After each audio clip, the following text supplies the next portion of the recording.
Bismillahirrahmanirrahim. Assalamualaikum warahmatullahi wabarakatuh. Innal hamdalillah nahmaduhu ta'ala wa nasta'inuhu wa nastaghfiruh wa na'udzu billahi min shururi anfusina wa sayyiati a'malina. Man yahdihillahu fala mudilla lahu wa man yudlil fala hadiya lahu. Asyhadu an la ilaha illallah wahdahu la syarika lahu wa ashhadu anna Muhammadan abduhu wa rasuluh. Allahumma la ilma lana illa ma 'allamtana innaka antal alimul hakim. Allahumma faqihna fi dinik wa 'allimna ma yanfa'una warzuqna al-ikhlasa fil qawli wal 'amal wa zidna ilman wa 'amalan wa fiqhan fid din ya arhamar rahimin. Allahumma salli wa sallim ala abdika wa rasulik nabiyyina Muhammadin wa ala alihi wa sahbihi ajma'in. Amma ba'd. Alhamdulillah, kembali kita melanjutkan pengkajian terhadap kitab Riyadhis Shalihin karya Imam An-Nawawi rahimahullah yang wafat tahun 676 Hijriah. Masuk pada bab yang baru, bab fadli dha'fatil muslimin wal fuqara wal khamilin. Bab penjelasan tentang keutamaan kaum du'afa di tengah kaum muslimin, kaum fakir miskin, wal khamilin, yakni orang-orang yang kekurangan. Telah berlalu beberapa hadis yang menunjukkan keutamaan orang-orang yang Allah Subhanahu wa taala berikan ujian berupa kemiskinan, kekurangan, kaum du'afa, al-fuqara wal masakin, yang kemudian mereka bersabar terhadap ujian dari Allah Subhanahu wa taala tersebut, tidak kemudian melanggar perintahnya, tidak melakukan apa-apa yang dilarang oleh Allah hanya karena mereka kekurangan makanan, miskin dan seterusnya, tidak menjadikan kekurangan mereka, kemiskinan mereka sebagai alasan untuk melakukan dosa dan pelanggaran. Mereka inilah orang-orang yang bersabar dalam menghadapi ujian kemiskinan yang Allah Ta'ala berikan kepada mereka. Maka Allah dan Rasulnya memberikan janji kepada mereka berupa pahala yang besar, seperti yang akan diterangkan biidznillah ta'ala. Kata beliau, kata Imam Nawawi rahimahullah membuka bab ini dengan ayat Al-Quran. Qala Allah Ta'ala, Allah Ta'ala berfirman dalam surah Al-Kahfi ayat 28, memberikan perintah kepada Nabi Muhammad sallallahu alaihi wasallam, wasbir nafsaka ma'al ladzina yad'una rabbahum bil ghadati wal 'ashyi yuriduna wajhah wa la ta'du 'ainaka 'anhum turidu zinatal hayatid dunya. Allah Subhanahu wa taala berfirman, sabarkan dirimu wahai Muhammad, sabarkan dirimu bersama dengan orang-orang yang berdoa, yakni beribadah kepada Tuhan mereka di waktu pagi dan petang, karena mengharapkan wajah Allah atau seraya mengharapkan wajah Allah. Wala ta'du 'ainaka 'anhum turidu zinatal hayatid dunya, dan jangan palingkan kedua matamu dari mereka hanya karena engkau ingin mendapatkan perhiasan dunia. Pada ayat ini Allah Subhanahu wa taala memerintahkan Nabi Muhammad SAW untuk senantiasa berpihak kepada kaum du'afa, orang-orang yang kekurangan, miskin, dengan syarat orang-orang miskin ini adalah orang-orang yang taat. Mereka berdoa kepada Allah di waktu pagi dan petang, ikhlas mengharapkan wajah Allah Subhanahu wa taala. Disuruh Nabi SAW bersabar dengan mereka, bersabar bersama mereka. Dan kita tahu Nabi Muhammad SAW, sahabat-sahabat beliau, memang beberapa di antaranya yang kaya, tapi itu terhitung pakai jari.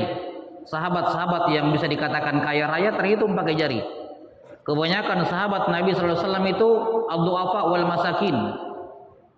Orang-orang dhaif, lemah, fakir miskin. Ada yang memang karena kondisi, yakni seperti itu keadaannya, memang tidak mendapatkan penghasilan atau kurang penghasilannya, dan ada yang lebih memilih untuk miskin, seperti yang masyhur dari kisah Abu Bakar dan Umar radhiyallahu anhu.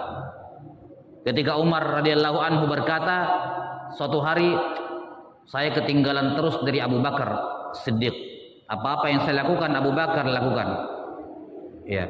Maka kata Umar, demi apa hari ini saya akan melakukan suatu amalan yang besar.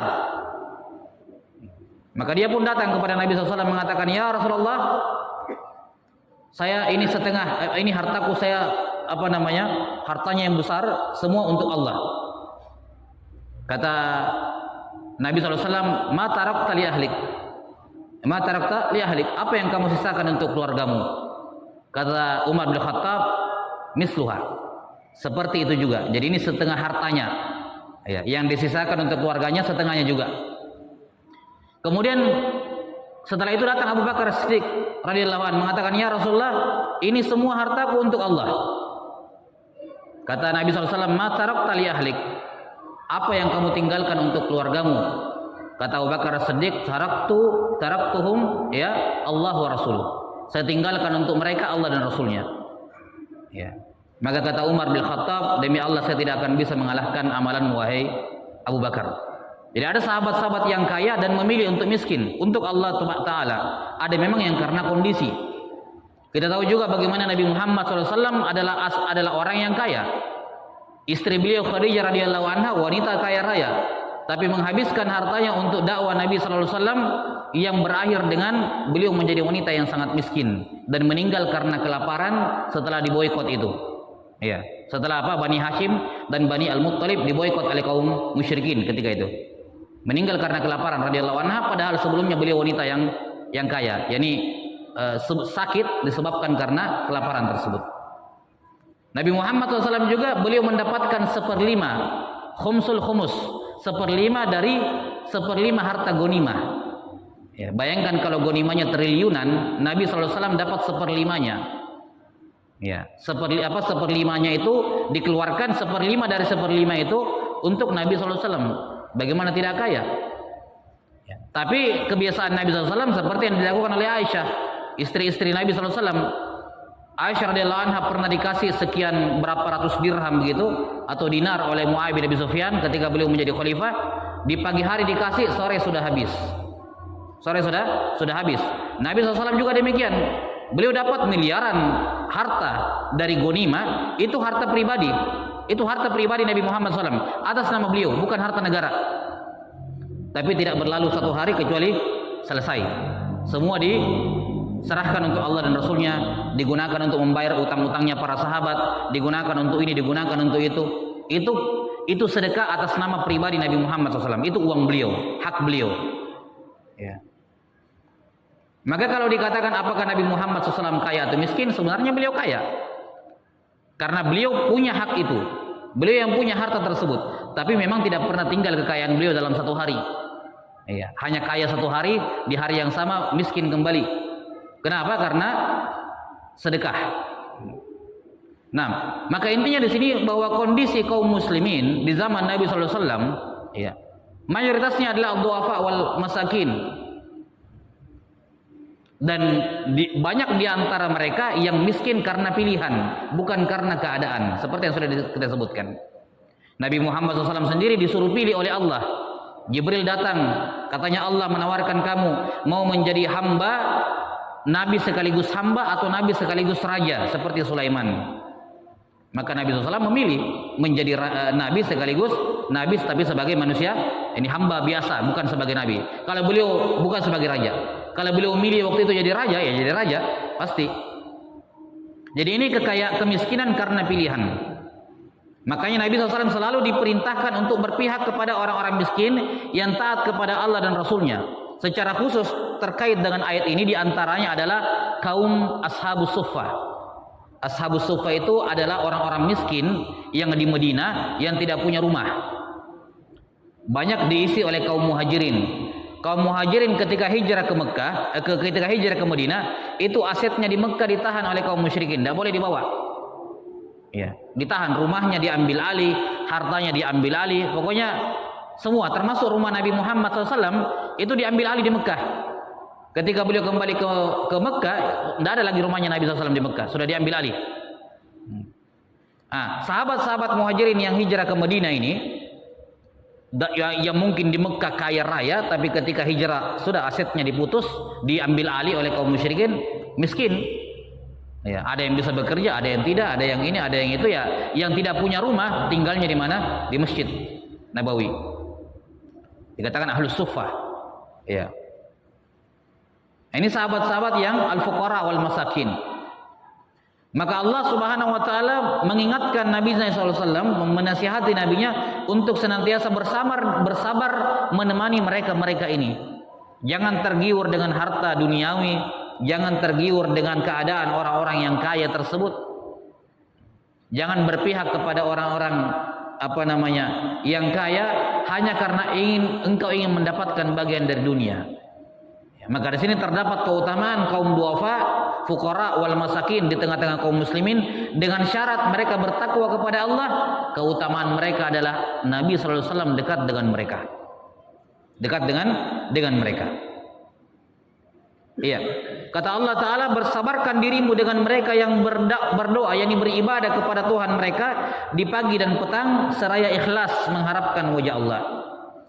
Dan jangan palingkan wajahmu, perhatianmu wahai Muhammad dari mereka menuju kepada orang-orang yang berkecukupan hanya karena kamu ingin mendapatkan sebagian dari harta. Iya. Karena dalam Islam tidak ada diskriminasi orang kaya, orang miskin, tidak ada. Semua orang berhak mendapatkan pengajaran agama. Semua orang berhak mendapatkan hidayah dari Allah Subhanahu wa taala. Ya, hidayah pengajaran dari Nabi sallallahu alaihi wasallam. Nah, karena itulah enggak disebutkan di sini ya. Kisah yang masyhur tentang sababun nuzul ayat abasa wa tawalla. Muhammad bermuka masam wa tawalla dan berpaling. Kisahnya ketika itu ada beberapa pembesar orang-orang kaya di Madinah yang datang menjumpai Nabi sallallahu alaihi wasallam dan Nabi sallallahu alaihi wasallam berusaha mendakwai mereka. Ya. Berusaha mendakwai mereka supaya mereka masuk Islam, karena kalau orang-orang kaya ini masuk Islam, ini akan bisa menguatkan ajaran Islam, bisa lebih tersebar dan seterusnya. Ketika sementara mengajar atau mengajak mendakwai mereka, ngobrol, diskusi dan seterusnya, datang sahabat Abdullah ibn Ummi Maktum, sahabat yang buta, yang menjadi muazzinnya Nabi sallallahu alaihi wasallam di salat subuh, menjadi muazzin yang kedua, muazzin kedua di salat subuh. Datang minta diajari, minta dibacakan Al-Quran. Maka Nabi sallallahu alaihi wasallam sedikit terganggu dengan itu. Ya, merasa terganggu. Maksudnya ya, ijtihad beliau, nanti dulu, kamu kan sahabat saya gitu ya. Tiap hari kapanpun kamu bisa bersama saya, kamu bisa dengar kapan saja. Tapi sekarang ini waktunya kurang tepat gitu. Ini ada orang yang mudah-mudahan bisa masuk Islam, mau diperhatikan dulu. Gitu. Kamu kan bisa kapan saja. Maka beliau pun berubah raut mukanya, ya, ya. Kemudian sedikit terganggu dengan kedatangan Abdullah bin Ummi Maktum radhiyallahu anhu. Maka turunlah ayat menegur Nabi sallallahu alaihi wasallam. Yani jangan karena menginginkan sesuatu dari orang-orang yang mampu, orang kaya, pembesar suku dan seterusnya, kemudian engkau melalaikan orang-orang yang datang untuk meminta, ingin yang mensucikan dirinya. Orang-orang yang datang mau menuntut ilmu, mengambil ilmu darimu, mendapatkan manfaat iman darimu, kemudian kamu fa anta anhu talaha, kamu tidak perhatian dengannya, kamu lebih perhatikan kepada orang yang mampu, yang kaya ini, karena kamu mengharapkan, bukan karena mengharapkan harta ya, tapi mengharapkan sokongan dakwah untuk Islam. Tapi bersamaan dengan itu Nabi Muhammad SAW tetap ditegur. Apalagi kalau ada orang yang melakukannya karena niatnya harta. Ini Nabi Muhammad SAW niatnya bukan mau hartanya orang itu, jelas bukan. Beliau hanya ingin dukungan. Kalau dia masuk Islam, kalaupun tidak masuk Islam minimal tidak mengganggu gitu. Kan begitu, dukungan untuk agama, bukan untuk pribadi beliau. Itu saja Allah sudah tegur. Ya, apalagi kalau ada orang ya yang berdakwah di jalan Allah tidak perhatian dengan duafa, hanya perhatian dengan orang-orang kaya. Padahal ini lebih membutuhkan. Ya, mohon maaf misalnya ada undangan pengajian ya dari masyarakat dari ini, yang paling pertama ditanya berapa budgetnya. Kalau ada undangan tabrakan, dilihat yang mana yang lebih besar budgetnya. Itu tolak ukurnya, bukan siapa yang lebih butuh. Ya, ini bukan merupakan sifat da'i ilallah, bukan merupakan sifat da'i ilallah. Nah, maka Allah Ta'ala memerintahkan Nabi Muhammad SAW untuk bersabar dengan orang-orang kaum du'afa, al-masakin, al-fuqara. Sabar dengan mereka, karena mereka orang-orang yang bertakwa kepada Allah, beribadah kepada Allah. Jangan kamu palingkan pandanganmu kepada selain mereka karena mengharapkan dunia. Ini keutamaan al-fuqara, du'afatil muslimin, wal-fuqara, wal-khamilin. Iya, karena dan ini yang diamalkan oleh para ulama turun-temurun. Mereka tidak peduli dengan status seseorang. Mereka memperlakukan semua orang di mata agama sama, di mata ilmu agama sama, di depan iman sama. Imam Malik rahimahullah ketika beliau sementara mengajar di majelis di Madinah, datang gubernur atau datang khalifah ketika itu. Datang gubernur ketika itu. Gubernur Madinah datang. Pembantunya Imam Malik datang mengatakan ada gubernur datang, Imam. Gubernur datang mau bertemu dengan Anda. Dan tanyakan ada apa. Kalau dia mau menuntut ilmu, silakan dia duduk bersama dengan yang lain. Enggak ada tempat khusus untuk dia gitu. Hanya karena dia gubernur. Duduk bersama lain. Di mata agama, di mata ilmu agama, yang mau mengambil ilmu dari seorang guru, semua murid itu sama. Tapi kalau dia ada kepentingan pribadi, suruh tunggu, saya mau ngajar dulu. Gubernur nunggu ketika itu. Demikian ketika seorang itu tidak punya tidak sungkan dengan harta, ya, tidak memandang orang yang memiliki harta itu punya kelebihan dibandingkan dirinya. Kalau dia berada di atas ilmu agama, karena orang yang memiliki basirah semua tahu bahwa ilmu lebih mahal dibandingkan harta.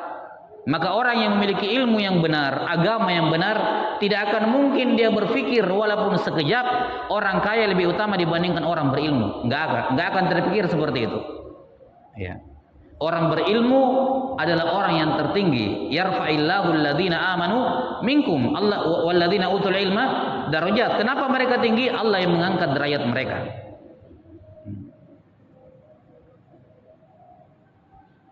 Imam Al-Bukhari rahimahullah setelah menulis kitab Tarikh Al-Kabir pernah dipanggil oleh gubernur ketika itu.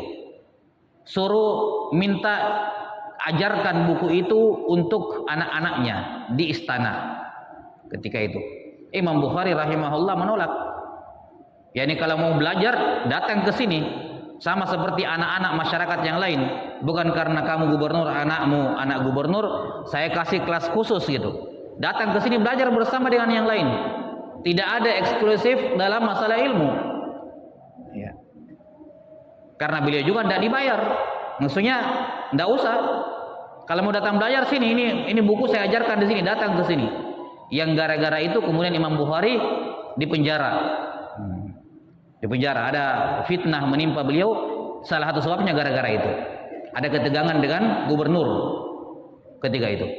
Dan banyak contoh-contoh seperti ini. Bagaimana para alim ulama selalu berpihak dengan ilmu, berpihak dengan amal soleh, berpihak dengan iman, tidak berpihak dengan orang-orang yang memiliki harta, ya, yang sekedar memiliki harta kemudian dia ingin karena dia ingin mendapatkan bagian dari harta orang yang kaya kemudian dia berperilaku demikian dan demikian, ya, waliyadzubillah.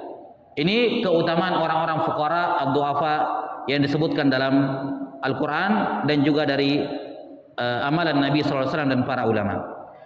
Hadis yang pertama kata Imam Nawawi rahimahullah, an Haritsah bin Wahab radhiyallahu anhu annahu qala sami'tu Rasulullah sallallahu alaihi wasallam yaqul ala ukhbirukum bi ahli jannah kullu dha'ifin mutadha'afin law aqsama 'ala Allahi la abarrahu ala ukhbirukum bi ahli nar kullu utullin jawadhin mustakbir, muttafaqun alaih. Dari hadis Haritsah bin Wahab radhiyallahu an, riwayat Imam Bukhari dan Muslim, kata beliau, saya mendengar Rasulullah sallallahu alaihi wasallam bersabda, Inginkah kuberitahukan kepada kalian siapa itu penghuni sorga? Kata Nabi SAW, penghuni sorga adalah semua orang yang lemah, mutadha'af, yang ditindas, yang dilemahkan, ya, yang tertindas. Lau aqsama 'ala Allahi la abarrah. Seandainya dia bersumpah atas nama Allah atas sesuatu, maka itu akan terwujud. Menunjukkan dia orang soleh. Ya, ini kata beliau penghuni surga, orang yang dhaif, lemah. Ya, lemah di sini tentu saja bukan lemah dari sisi fisik, tapi lemah dari sisi ya, ekonomi. Orang-orang miskin maksudnya. Dhaifin mutadha'af, yang tertindas, atau orang yang di tengah masyarakat nggak dianggap karena status sosialnya tidak ada. Dia kalau bicara nggak didengar, nggak diperhatikan. Ya, adanya sama tidak adanya sama saja, nggak teranggap. Tapi sekalinya dia bilang demi Allah akan terjadi seperti ini, demi Allah akan begini, Allah buat itu terjadi apa yang dia sumpahkan. Lau aqsama 'ala Allahi la abarrahu. Ini diantara karomah para wali. Ya, di antara bentuk karomah para wali, Allah Ta'ala mewujudkan apa yang diucapkan oleh si wali tersebut ketika dia bersumpah dengan nama Allah. Lau aqsama 'ala Allahi la abarrah. Dan yang seperti ini, karomah seperti ini, ada namanya karomah yang sifatnya al-kashfu. Allah Ta'ala menyingkap pada diri seorang wali hal-hal yang tidak diketahui oleh orang lain. Di antaranya misalnya dengan firasat yang kuat. Ini salah satu bentuk karamah adalah firasat. Dan ini masyhur dalam sirah bagaimana firasatnya para ulama itu sangat kuat. Ketika belum terjadi sesuatu, dia punya firasat akan terjadi kayak begini, kayak begitu, dan betul terjadi sesuai dengan takdir Allah Subhanahu wa taala. Ini salah satu karamah yang ma'ruf. Kadang ada orang punya firasat kayaknya saya sudah hampir meninggal. Betul, firasat. Itu bentuk apa? Bentuk karamah. Dan tentu saja karamah tidak semuanya merupakan tanda kuatnya iman seseorang, karena karamah juga Allah bisa berikan kepada orang yang lemah imannya. Karena karamah itu tidak berbanding lurus dengan iman. Kata para ulama, karamah itu fungsinya ada dua kadang. Bisa untuk menunjukkan ketinggian derajatnya orang itu, dan bisa justru untuk menguatkan imannya orang itu. Imannya lagi lemah, Allah jadikan padanya karamah untuk memperkuat imannya. Jadi bisa jadi ada orang dapat karamah dan imannya sangat lemah, bisa. Nggak mesti orang itu kuat imannya baru karamah. Dan karamah itu tidak mesti kejadian luar biasa, bisa jadi hal-hal yang semacam ini. Di antara karamah yang paling mulia, bahkan karamah tertinggi adalah al-istiqamah. Istiqamah di atas agama itu karamah yang Allah tidak berikan kepada sembarang orang. Istiqamah di atas ketaatan, menjalankan perintah, menjauhi larangan. Ini di zaman sekarang betul-betul karamah luar biasa. Kalau ada orang istiqamah di atas Islam, sungguh dia telah mendapatkan karamah. Dan itu yang lebih layak untuk dia kejar. Karena itulah Al-Juzajani rahimahullah pernah berkata, apa? La takun taliban lil karamah. Janganlah kamu mencari yang namanya karamah, tapi carilah yang namanya istiqamah. Ya. Lakin taliban lil istiqamah. Kenapa? Karena karamah itu adalah keinginan jiwamu, sementara istiqamah itu adalah tuntutan dari Tuhanmu. Maka penuhi keinginannya Tuhanmu, jangan penuhi keinginannya dirimu. Makanya istiqamah jauh lebih besar, lebih utama dibandingkan karamah. Kata Ibnu Taimiyah rahimahullah, al-istiqamah khairum min alfi karamah. Istiqamah di atas Islam lebih baik di atas 1000 karamah. Lebih baik daripada 1000 karamah. Kenapa? Karena karamah itu bukan perbuatan kita. Bukan kita yang mau, kita mau terjadi enggak. Karamah itu bukan skill yang kapan dia mau keluarkan keluar, enggak. Itu Allah yang buat itu terjadi. Kadang dia tidak punya campur tangan di situ. Tapi istiqamah itu usaha. Itu campur tangan dia, berusaha untuk melawan hawa nafsunya. Nah, maka di antara bentuk karamah adalah firasat yang kuat. Di mana ketika seorang hamba mengatakan demi Allah kayaknya akan terjadi seperti ini, betul-betul terjadi. Seperti yang dikatakan oleh para sebagian ulama salaf, inna hadhil fitnah idza aqbalat arafaha kullu alim wa idza adbarat arafaha kullu jahil. Sesungguhnya fitnah, kekacauan, chaos kalau mau datang itu sudah ditahu oleh orang alim. Hati-hati, ini kejadian yang baru datang ini akan menimbulkan fitnah kalau diikuti. Baru datang, belum makan korban, mereka sudah punya firasat. Hati-hati, awas. Ya. Tapi kalau fitnah sudah pergi, sudah memakan banyak korban, barulah orang jahil tahu, oh ternyata fitnah selama ini. Karena itulah kalau ada alim ulama, ustadz, kiai, tokoh, alim ulama yang melarang dari sesuatu, didengarkan. Hati-hati, jangan dibilang kok dilarang, kayaknya tidak ada apa-apa. Enggak. Ya. Kita sebagai orang-orang yang minim agamanya, kita tidak bisa melihat. Iya. Kan begitu. Kadang orang-orang yang ilmu agamanya tinggi disertai dengan kesolehan, tentu saja tidak cukup dengan ilmu agama yang tinggi, dibarengi dengan kesolehan, Allah berikan padanya firasat-firasat.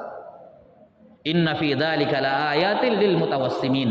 Sesungguhnya pada yang demikian itu terdapat tanda-tanda bagi orang-orang yang diberikan firasat oleh Allah Subhanahu wa taala. Ini firman Allah dalam Al-Qur'an. Maka kata Nabi SAW, ingin aku kabarkan kepada kalian siapa penghuni sorga? Penghuni sorga adalah kaum du'afa, mereka yang miskin, yang lemah, yang tertindas, tapi sekalinya dia bicara atas nama Allah Ta'ala terjadi. Itu menunjukkan dia orang soleh. Ya, Allah Ta'ala berikan karomah kepadanya dengan membenarkan ucapannya. Seperti yang terjadi pada Umar bin Khattab. Beberapa ayat Quran turun untuk mendukung pendapatnya Umar ibn Khattab. Ya, beberapa ayat Quran turun untuk mendukung, padahal itu murni ijtihad pribadinya Umar. Nabi SAW tidak dengar, karena itu pendapat Umar. Ternyata turun ayat membenarkan ucapan beliau. Itu firasat. Ya, yang Allah Ta'ala berikan, atau tepatnya itu ilham. Ya. Dan ilham ini macam-macam ya. Ilham ini juga macam-macam fungsinya. Wallahu ta'ala alam bissawab. Ala ukhbirkum bi ahlin nar. Ingin aku kabarkan kepada kalian siapa itu penghuni neraka? Kata Nabi sallallahu alaihi wasallam, kullu utullin jawadhin mustakbir. Penghuni neraka adalah semua orang yang utul. Al-utul itu orang yang kasar. Ya, jawab, ya. Jawab itu adalah orang yang apa? Kata Nawawi, al-jamu al-manu. Ya, makna al-jawab adalah orang yang rakus, mengumpul harta, ya, yang pokoknya mengumpulkan harta sebanyak-banyaknya, terus dia bakhil, tidak mau berbagi kepada orang, baik yang wajib seperti zakat ataupun yang sunnah seperti sedekah. Ini yang namanya apa? Jawab. Mustakbir, yakni orang yang sombong. Orang yang sombong. Taib. Ini penghuni neraka, kata beliau. Penghuni neraka, ingin aku kabarkan kepada kalian siapa penghuni neraka? Penghuni neraka adalah semua orang yang kasar. Orang yang kasar dalam bertindak, dalam berbuat, apalagi kalau berseteru, apalagi kalau sengketa, apalagi kalau clash sama orang, baru sedikit sudah kasar. Ini jawab. Apa ini utul? Orang yang keras kepala, dikasih nasihat, disuruh istighfar, tidak mendengar. Ya, mengamuk apa di kasar, disuruh istighfar tidak mau dengar. Ini utul, orang yang keras kepala, kasar. Ya, ini penghuni neraka. Jawab, orang yang kerjanya mengumpul harta dan bakhil untuk mengeluarkannya. Ya, mustakbir, ya ini orang yang sombong.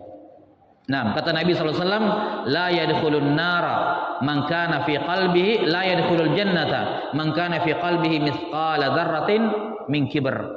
Tidak akan masuk surga orang yang dalam hatinya ada kesombongan seperti semut, walaupun seperti semut. Ya, tidak akan masuk surga orang yang dalam hatinya ada kesombongan walaupun seperti semut. Ya, ini hadis yang pertama menunjukkan keutamaan orang-orang yang miskin, orang-orang yang tertindas dengan syarat. Syaratnya mereka utama di sisi Allah kalau mereka bertakwa kepada Allah Subhanahu wa taala, menjalankan perintahnya dan menjauhi larangannya. Ya, karena itulah seperti yang sudah pernah kita sebutkan, pertanyaan dikemukakan oleh para ulama, yang mana lebih utama? Ya, yakni dua-duanya utama, dua-duanya mendapatkan pahala yang besar.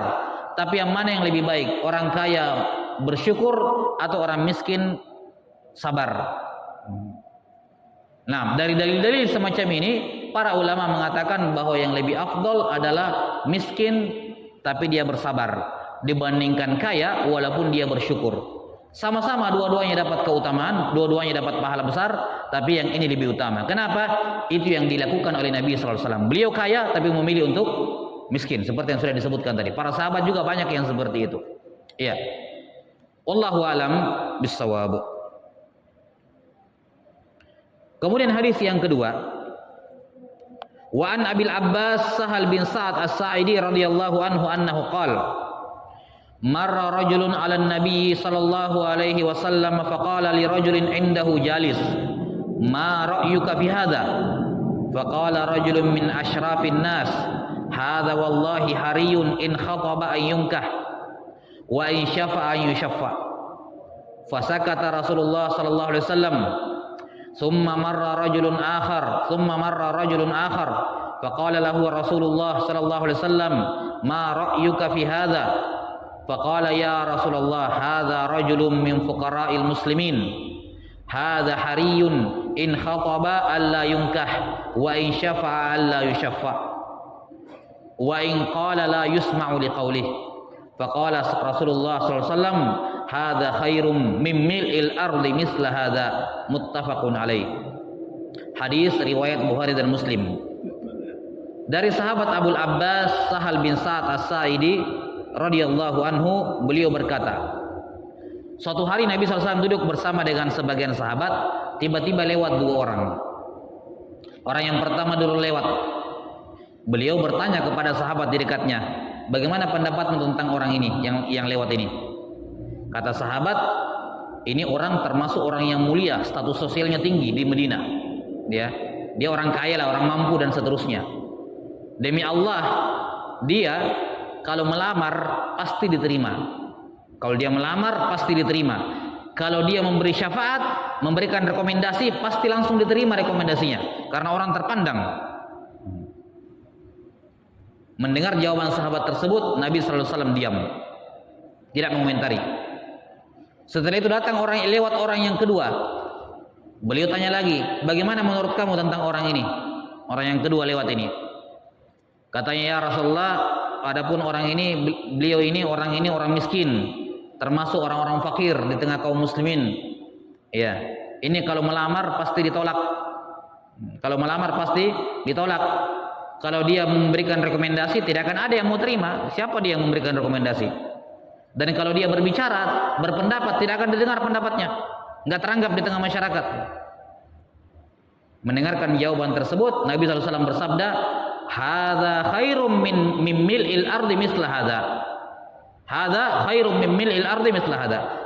Sahabat ini, ya, sahabat yang kamu bilang fakir dan seterusnya ini lebih baik dibandingkan sepenuh dunia, sepenuh bumi orang yang kaya yang pertama.